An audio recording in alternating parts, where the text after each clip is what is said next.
Oh, good morning. It's week 13 of my training for UTMB 55k Snowdon. And this week we're doing some big mileage. I'm certainly upping the game today. We're doing 32 kilometers. And this week, including this run, I will have done over 2,000 meters of elevation in my training, which I'm very pleased with. Today we are starting on run at Peaslake, and then we're doing 3 of the biggest hills in Surrey. But we're doing Pitch Hill first of all, then Hombury Hill, and then we finish off with Leaf Hill, and then we make our way back to where we started. We've had a few new bits of equipment arrive. We've had a new bladder, water bladder for the back, and also the Salomon quiver for my poles. You would have seen, if you saw the video of last week, I was trying to work out how to mount my poles, and I thought I'd found a solution by slinging them underneath my pack, but I was finding that wasn't working for me. So a couple of people in the comments suggested I bite the bullet, spend my £30 and get myself a quiver, and that's arrived. I managed to fit it okay and tested it out in the kitchen, and the top section's fairly easy to fit. You just fit it with a couple of hooks and it's fairly obvious. You can mount it either diagonally across your pack or straight down, but I've decided to mount mine straight down. The bit that's less obvious is the bottom section. You clearly feed string through a loop at the bottom and then you pull it tight. The problem I found was that when I pulled it tight, it was difficult to get the poles in and also out of the quiver. So I think the solution for me, I don't know if this is what other people do or not, but the solution for me is that you loosen the cinch at the bottom to put your poles in and to pull them out, and then you tighten it up when you're in transit just to keep them in place. But we'll find out today. The poles are on board. Indeed, everything's on board today, because as we near the big day on the 11th of May, I've decided to come out today with a full race pack. So I've got a bit of water in the bladder at the back. That might not be required on race day, just depends on the weather conditions.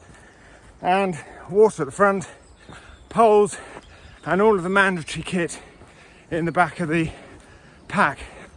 And I'll tell you what, it doesn't half weigh a lot. You really have to think about every gram. I think there are a few things I can refine and bring the weight down a little bit, but essentially it's heavier than you'd like, but I think reflects the nature of the beast of going up the mountains. So it's good to get out and train with it and see how it feels. With regard to nutrition, my strategy is to be self-sufficient. Most runs I go to, there doesn't seem to be very much left at the aid stations by the time I arrive. So I decided not to rely on them too much and to try and bring my essential nutrition with me, which should also help me to get through the aid stations a bit quicker. And one of the things I've learned as I've done this trail running is that when you're 2, 3, 4 hours into it, you get very tired and your brain really has a lot of difficulty processing and thinking. So you need to make things as simple as you can for yourself when you're on the run. So applying that to my nutrition strategy, the race is essentially 4 big hills, 2 Snowdon and 2 other hills after that, which means you've got 4 ups and 4 downs. So there's 8 sections with checkpoints at each one. So what I've done is I've worked out how long it's going to take me each section. I'm basing that on the slowest cut-off times, and applying the rule that people seem to apply online, which is that you need between 60 and 90 grams of carbs for each hour. And I'm going to separate each of those into 8 separate bags, pack them around me, and have the one that I'm eating in the next section close by me here, so that I can just eat it all, knowing that as soon as I get to the next checkpoint, well, windy, as soon as I get to the next checkpoint, I should have eaten all of that food and I should have enough carbs. Here we are, Pitch Hill. Windy today. Whew. But let's see, you know, when you have lots of gels and jelly babies and other things, it can go through the system quite fast, so it's good to practice that. So today I'm going to try and simulate that. It's approximately 4-hour run, maybe a bit longer. So I've divided up the food into different packs for each hour, approximately 80 grams, because I think I need carbs on the higher side of what's recommended. And I'll see if I can get through that and fuel myself for this run and see how it goes. Oh.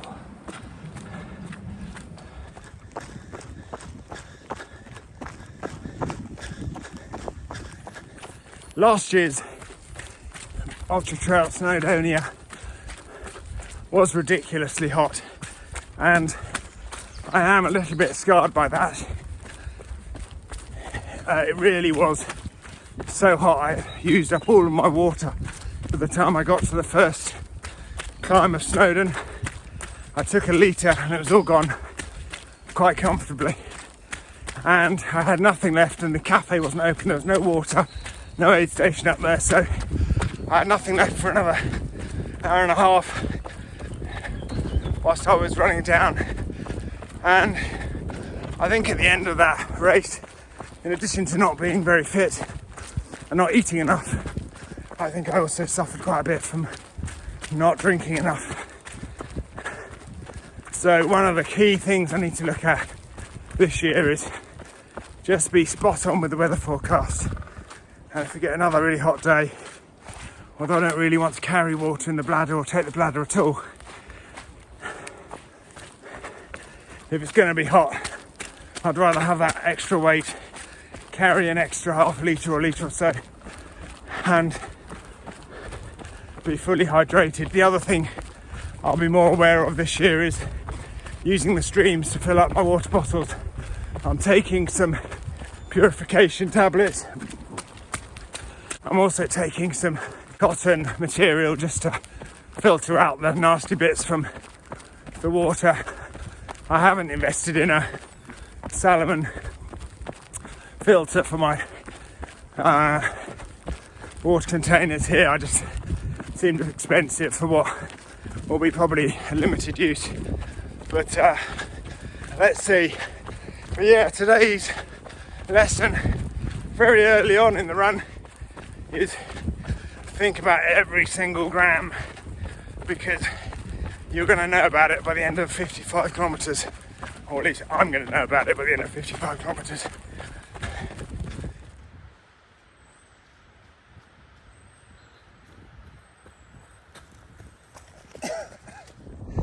Okay, so made it to the top of Holmbury Hill. Lots more people out now, the weather's getting better. I tell you what though, when you've got all your kit on, you've got to think about your poles, your food, your water, your equipment. Time doesn't have to pass by quickly. I've already done 5k.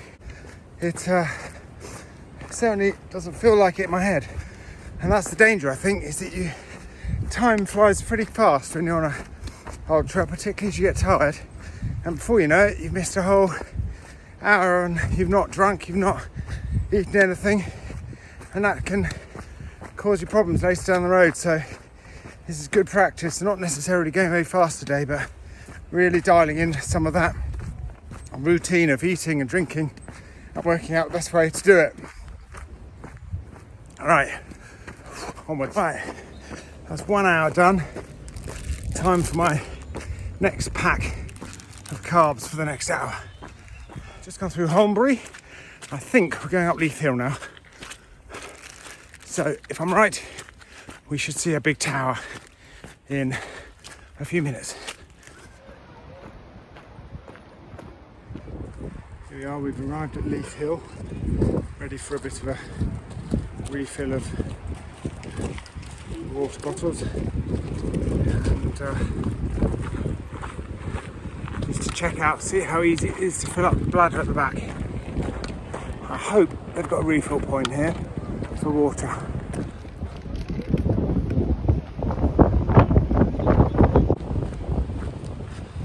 Okay, refueled. There was no tap there, but the people at the cafe very kindly filled up the bottles for me. Right. So on our way down now, I think there's a Surrey Three Peaks walk today, so it's very busy up there today. A lot of bikers, a lot of walkers. Just got horrendously lost. I came down through here somewhere and just following the road now. Some nice car show going on today. So there's a nice E-Type.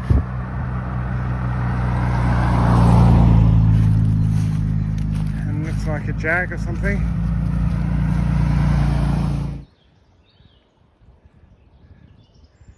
There you go, volunteers are present on the road to enable toads to cross. That's how nice people are in Surrey. Now I know it's week 13 in my training and I've still got another 5 weeks to go. Another 3 weeks of training hard and then 2 weeks of tapering, but I'm conscious that a lot of people in this country have already entered the tapering phase because they are running the London Marathon on the 20th of April, I think it is, 21st of April. So good luck to everybody who's training for that. It's a different type of race to the one I'm running, but the training's just as hard and the commitment and the emotion that goes into it is just as sincere and meaningful. So it makes you realise how much of those thousands and thousands of runners, how much it means to them. People do like to abandon cars, don't they, in the woods. Not sure what model that is, but that's well and truly burned out.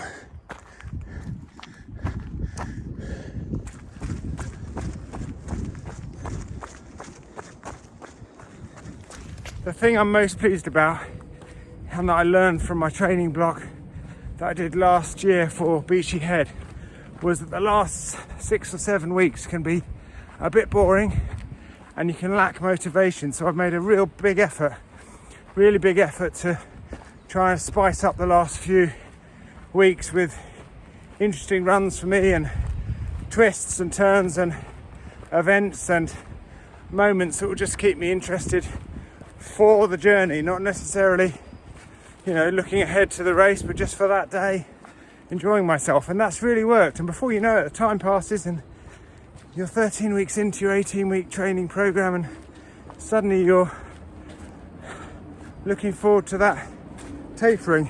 I've been super lucky with my lack of injuries. I haven't caught any colds. I thought I was going to catch a cold yesterday and I didn't. I just had a day's sniffle. But I've not really had any injuries at all in this training block. I've been very fortunate. A few niggles that I thought were going to develop into something and they went away. I've also been to get my legs massaged. That was a first for me. So I was recommended to do that by my trainer and that was very nice and I'm sure it did me some good. So I'm going back to have another leg massage after I get back from Snowdon. And I've also been developing my charitable efforts a bit more as well. So I've been creating a flag of support of people who have donated to my charity, the Icon charity, that supports young people with mental health problems in Surrey. and I've been pasting people's names with stickers on a piece of material, and when that's finished and everybody's in and contributed, I will spray over those names, peel the names off, and then we should have a nice waterproof flag of support with everybody's names printed on it, and I can take that with me to Snowdon, tuck it into my pack, and know that everybody's with me who supported me and Icon in this journey. So if you have been enjoying these videos, please have a think about whether you'd like to contribute something. Even a small thing would be nice. £5 or £10 would be great, and I'll stick you on the flag of support as a complete stranger if you don't know me, and you can know that you're with me on that journey and you supported a complete stranger on YouTube and a very worthy charity with their work.